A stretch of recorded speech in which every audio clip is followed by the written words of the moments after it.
बेटा अस्सलाम वालेकुम। लास्ट हमारी जो मुलाकात हुई थी, इससे पहले वाला जो लेक्चर है वो बड़ा इम्पॉर्टेंट लेक्चर था। उसमें मैंने आप लोगों को 2 टॉपिक एक साथ कंप्लीट करवाए थे।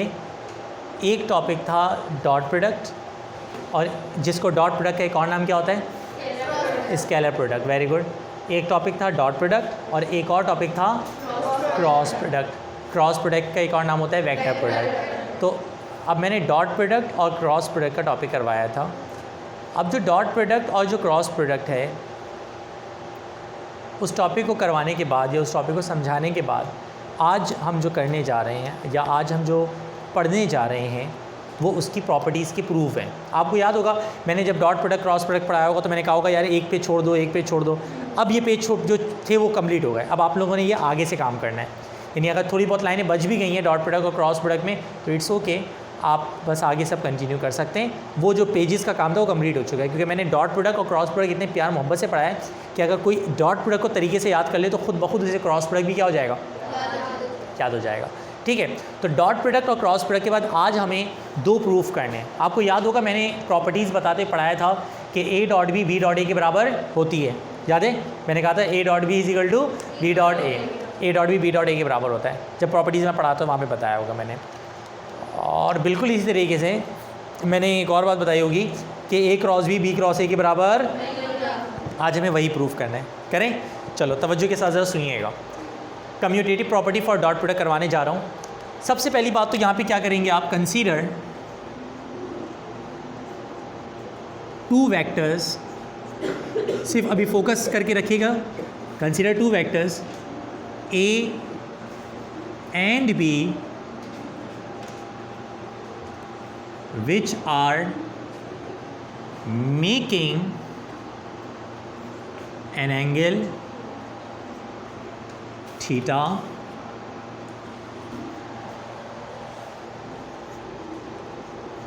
with each other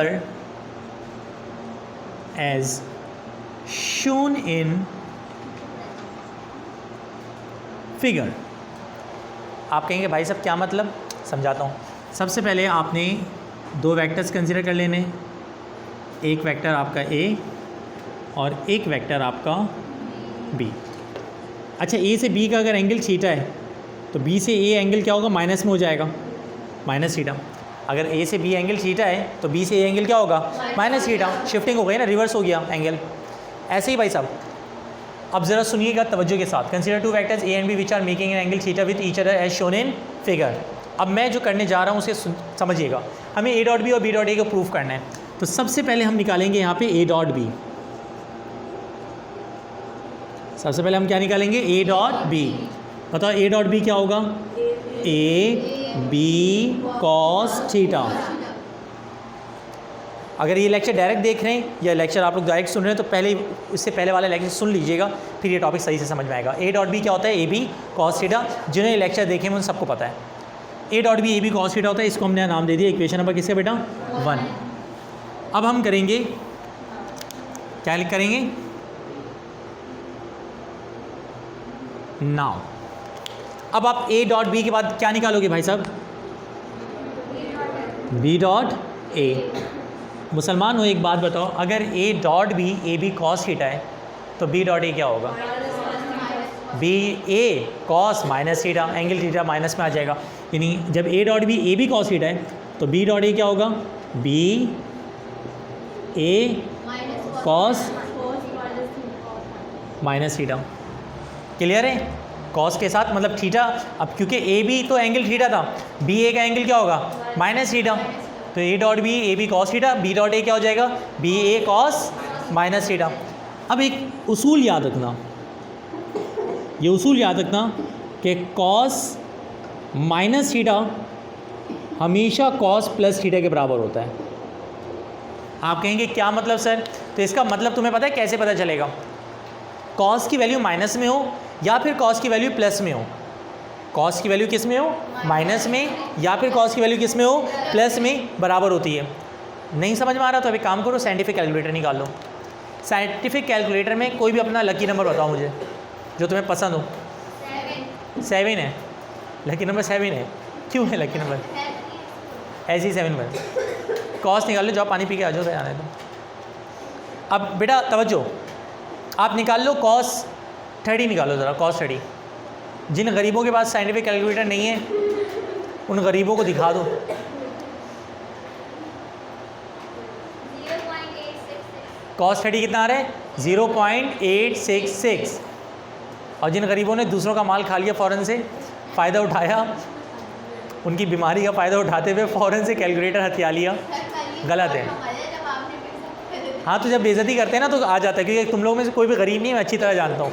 ये 300, 1200, 1000 रुपये का कैलकुलेटर ख़रीद सकते हो, लेकिन क्या है ना, कंजूस हो सारे के सारे और लापरवाह हो। वीडियो में बेइज्जती की मैंने, वीडियो में बेइज्जती की है। अच्छा, फीलिंग आ रही होगी, मेरे पास भी होना चाहिए कैलकुलेटर। तो जो वीडियो देख रहे हैं बेटा, शर्म अगर आ रही है तो आप भी कैलकुलेटर मंगवाएं और मेरी दुकान से ख़रीदें ताकि मुझे फ़ायदा हो। तो लिखो cos 30 कितना आ रहा है? 0.866। अब एक काम करो, लिखो cos माइनस 30। चेक, वही आ रहा है? चलो कोई और नंबर निकालते हैं। लिखो cos 60, cos 60 निकालो पहले। cos 60 0.5 आ रहा है, cos माइनस 60 निकालो।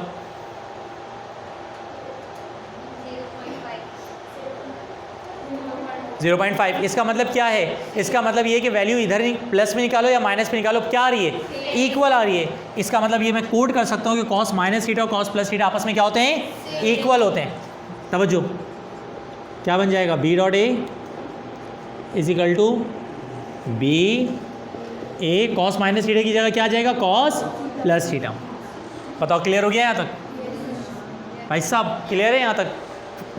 अब एक बात याद रखना, ए और बी ये जो लिखे हुए ना, इनका मतलब है नंबर। अब 2 को 3 से मल्टीप्लाई करूँ, 3 को 2 से मल्टीप्लाई करूँ, बात क्या है? एक ही है। ये देखो, इस बी में और इस बी में क्या फ़र्क है? ये बी है वेक्टर, इसको आगे पीछे नहीं कर सकता मैं। ये बी है नंबर यानी वैल्यू, मैग्नीट्यूड। तो मैग्नीट्यूड या नंबर या वैल्यू इसको आगे पीछे कर सकते हैं। तो ए इंटू बी लिखूँ या बी इंटू ए लिखूँ, बात जैसे 2 3 से भी 6 होता है और 3 2 से भी क्या होता है? 6। तो अगले स्टेप में इसको मैं अरेंज करके इस तरह लिख सकता हूँ कि b dot A is equal to B A को क्या कर दूंगा मैं? A B cos theta. अब ज़रा तवज्जो, ये हमारी बन गई इक्वेशन नंबर 2। अब आप जल्दी से बताएं क्या करेंगे हम? वेरी गुड, हम करेंगे comparing equation number 1 and 2 we get. हम कंपेयर करेंगे। कंपेयर का मतलब होता है जो सेम साइड है वो ख़त्म हो जाती हैं। यहाँ भी ए बी कॉस थीटा है और यहाँ भी ए बी कॉस थीटा है। तो इक्वेशन नंबर 1 एंड 2 को जब कंपेयर करेंगे, A B cos theta, A B cos theta से कंपेयर होकर क्या बनेगा? A dot B is equal to और ये प्रॉपर्टी क्या कहलाती है? Commutative property. ये प्रॉपर्टी क्या कहलाती है? और ये वाली प्रॉपर्टी हमारी प्रूव हो गई। क्लियर है? अब इसका सवाल दो अंदाज में आता है। अगर वो कहें कि proof A dot B is equal to B dot A, तो भी यही करना है। और अगर बिलफर्ज वो कहें कि proof commutative property for dot product, तो भी बात समझ में आ गई? हो जाएगा? राइट डाउन कर लो जल्दी से, फिर हम आगे बढ़ते हैं।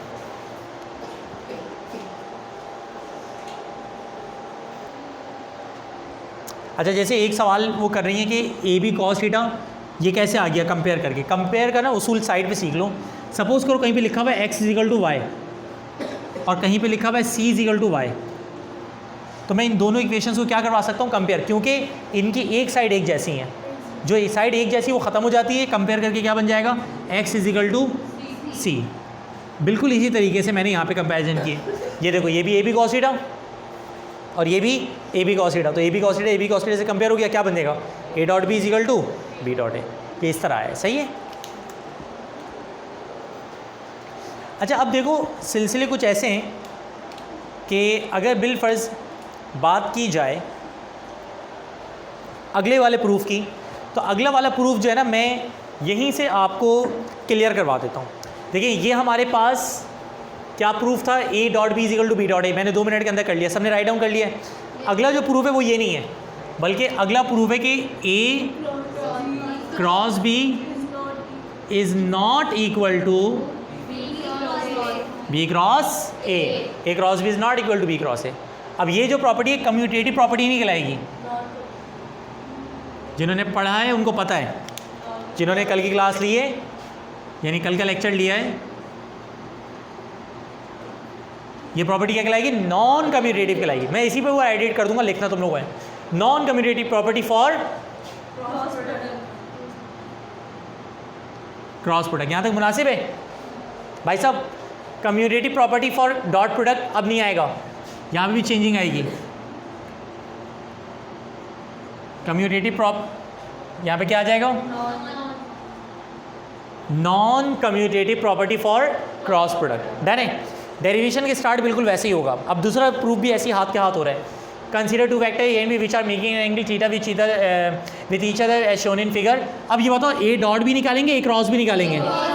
क्या बात है, A cross B is equal to A B sine theta. समझ में आ रहा है? कॉस थीटा साइन थीटा आ जाएगा। अब आप लोग मिटा के ये मत कर लीजिएगा, आप लोग के लिए नया टॉपिक है ये, ठीक है। ए क्रॉस बी के बाद क्या निकालेंगे भाई साहब? B cross A. B cross A क्या होगा? बी ए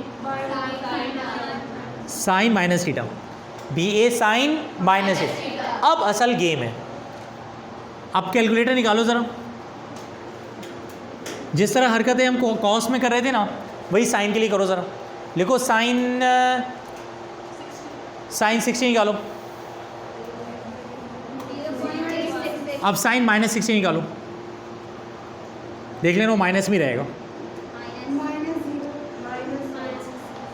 तो बच्चों हमने क्या सीखा कि लास्ट वाले टॉपिक में जो माइनस था वो क्या हो जा रहा था? प्लस। लेकिन यहाँ पे जो माइनस है वो माइनस में ही रह रहा है, प्लस नहीं हो रहा। मुनासिब है? तो sine minus theta is equal to minus sine theta. Sine minus theta minus sine theta के ही बराबर होता है। क्लियर है? Cos minus theta cos plus theta हो जाता है।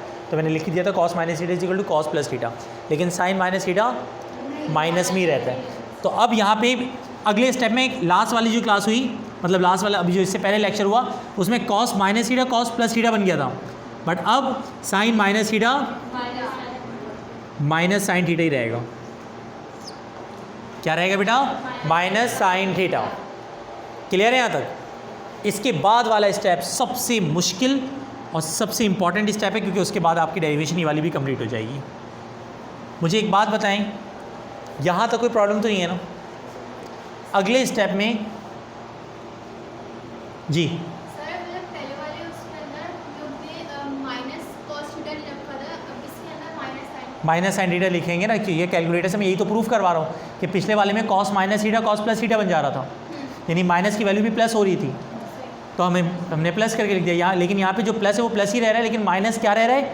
माइनस। माइनस प्लस नहीं बन पा रहा, तो माइनस वाले को माइनस ही रखना पड़ेगा। ये सिखा रहा हूँ। क्लियर हो गया यहाँ तक? तवज्जो मुझ पर रखिएगा। अब मैं जो कर रहा हूँ उसको करने के बाद और सुनने के बाद आप कहेंगे कि सर ये आपने क्या कर दिया। B cross A B A minus sine theta मुनासिब है? अगले स्टेप ज़रा देखिएगा। अगले स्टेप में क्या हो जाएगा? Minus B cross A is equal to, ये बी ए को मैं क्या लिख सकता हूँ? A B sine theta. ये माइनस यहाँ से यहाँ चला गया। अब ये तीन तरीक़ों से समझ सकते हो। पहली चीज़ डायरेक्ट समझ लो, माइनस यहाँ से कहाँ चला गया? यहाँ चला गया। दूसरा, अगर नहीं समझ आ रहा कि भाई कैसे चला गया, ऐसे बदमाशी थोड़ी चलती है, तो एक और बताऊँ, आप पूरी इक्वेशन को माइनस से मल्टीप्लाई कर दो। पूरी इक्वेशन को किससे मल्टीप्लाई कर दो? जब यहाँ पे आओगे तो माइनस प्लस क्या बन जाएगा? माइनस, और यहाँ माइनस माइनस क्या बन जाएगा? प्लस। तो माइनस, ये देखो अगर कहीं लिखा हुआ x is equal to minus y, x is equal to क्या लिखा हुआ? माइनस वाई, तो अगले स्टेप में क्या लिख सकते हो? प्लस वाई कर सकते हैं ना, कि मैंने पूरी इक्वेशन को माइनस से मल्टीप्लाई किया, तो जो प्लस है वो माइनस बन गया, जो माइनस है वो प्लस बन गया। तो मैंने यहाँ पे भी ये काम किया, पूरी इक्वेशन को माइनस से मल्टीप्लाई किया, तो जो प्लस फैक्टर था वो माइनस बन गया, और जो माइनस वाली साइड थी वो क्या हो गई? प्लस। ये समझ में आ गया? अब अगेन हम वही काम करेंगे जो हो रहा है कि A cross B, A B sine theta आ गया, और A B cross A B क्या आ गया? A B sine theta. बताओ इक्वेशन 1 और 2 को क्या करवाएंगे? कंपेयर। रुक जाओ, अभी नहीं, डायरेक्ट नहीं होगा। हम इक्वेशन नंबर 1 और 2 को क्या करवाने जा रहे हैं बेटा? कंपेयर। तवज्जो के साथ सुनिएगा, लास्ट स्टेप कर रहा हूँ। क्या लिखेंगे हम? A cross B is equal to minus B cross A, यानी हमें ये लिखना पड़ेगा कि A cross B is equal to minus B cross A. पिछले वाले में A dot B dot A direct आ गया था, इस वाले में A cross B cross A नहीं आया, बल्कि क्या है माइनस B क्रॉस A। तो फाइनली क्या बनेगा कि A cross B is not equal to B cross A, hence proved. बेटा समझ में आ गया? एक A dot B is equal to B dot A का प्रूफ करवाया, अब A cross B is not equal to B cross A का प्रूफ कराया। अब जल्दी से इसे राइट डाउन कर लो अब तमाम बच्चे, पूरे को राइट डाउन करो। इसके बाद जो हमारा अगला लेक्चर होगा A dot B plus C is equal to A dot B plus A dot C वाला, वो आप लोग घर से करके आएंगे, ठीक है? इसे जल्दी से राइट डाउन कर लीजिए बेटा।